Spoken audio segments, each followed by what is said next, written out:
Assalamualaikum warahmatullahi wabarakatuh.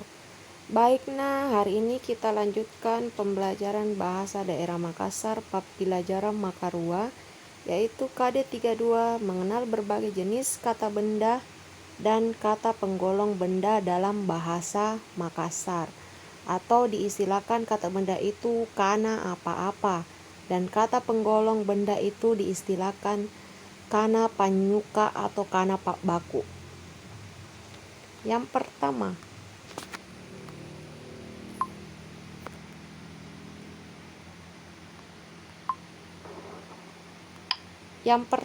kita langsung masuk di kata benda atau nomina atau diistilahkan kana apa-apa.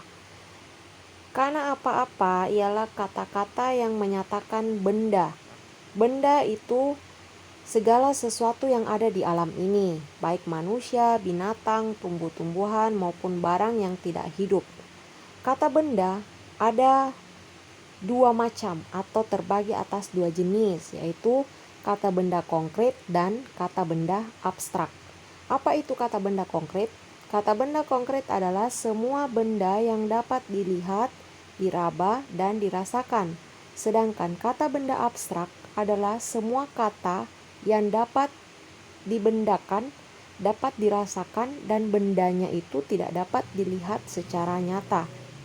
Nah, Ibu akan menjelaskan contoh yang mana yang termasuk kata benda konkret. Jadi contoh kata benda konkret itu yang dapat kita lihat, misalnya tahu, anak, baine, burak-burakne, toak,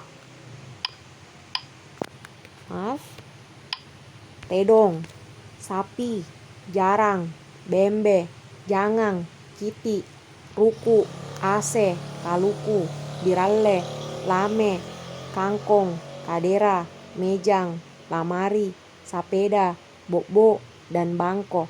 Ini masih banyak lagi contoh-contoh kata benda konkret. Intinya yang biasa kicini anak langsung, kicini langsung injo bendana, itu termasuk kata benda konkret.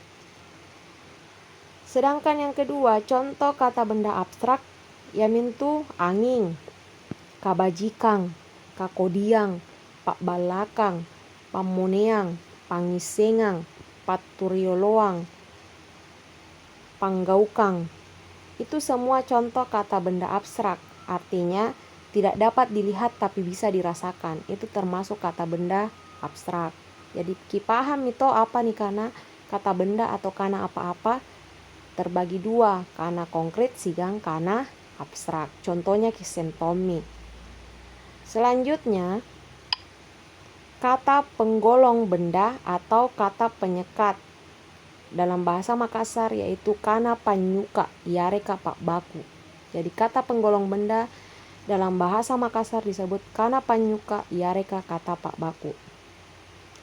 Kata panyuka atau kata penggolong benda atau kana pak baku yamintu kata yang terletak di belakang atau sebelum kata bilangan, dan bersama kata tersebut membentuk satu frasa yang disebut frasa bilangan yang posisinya terletak di depan kata nominal atau kata benda. Contoh kata penyukat dalam bahasa Makassar. Kicini minju contohnya nih, si tahu, si lawara, si sapa, si sikko.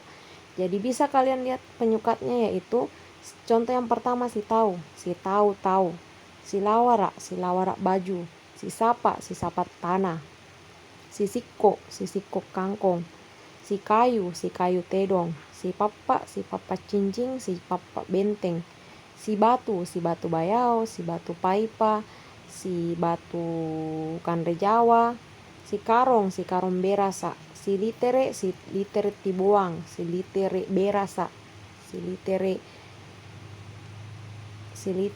biralle misalnya, si kangkang berasa. Contoh lain, si rappa otere, si batang bulo, si baku berasa. Nah, contoh pemakaiannya dalam kalimat. Jadi kata pak baku atau kata penyukat ini tidak hanya digunakan sebagai frasa bilangan, tetapi harus digunakan dalam sebuah kalimat. Contohnya misalnya, nasuro ammakku mangeriga dea ammalli sili terek gola. Nah, kata sili terek gola di sini sudah menyatakan kata penyukat atau pak baku. Yang kedua, si papa cincing tataba rikaremen pacincinganna. Si papa di sini sudah termasuk kata penyukatnya. Si sapat tanah leba nabali tetaku. Si sapat tanah, si sapat di sini termasuk kata penyukatnya. Ini contoh pemakaiannya dalam kalimat kata penggolong benda tersebut. Nah, itu yang mungkin Ibu bisa jelaskan tentang kata benda atau kana apa-apa dan kata penggolong benda atau kana penyukat atau kana pak baku. Selanjutnya, silakan tulis nama tak siagang kelas tak di kolom komentar ini. Lalu jangan lupa tuliskan satu contoh kalimat pemakaian kata penyukat. Satu saja, silakan tulis satu contoh di komentar. Nah, itu sebagai penilaian kompetensi keterampilan dari kalian. Nah, jadi silakan tulis satu contoh. Misalnya, kalian tulis di kolom komentar YouTube ini, nama Raisa kelas 8A, tugas badar, satu contoh kalimat penyukat atau kalimat pak baku. Misalnya, si sapa tanah nabaliangat tetaku. Kalian bisa buat contoh dari kata-kata penyukat yang ada sebelumnya. Jadi kalau sudah paham silakan kerjakan. Lalu melapor di grup kelas, buktikan dengan screenshot kalian. Terima kasih.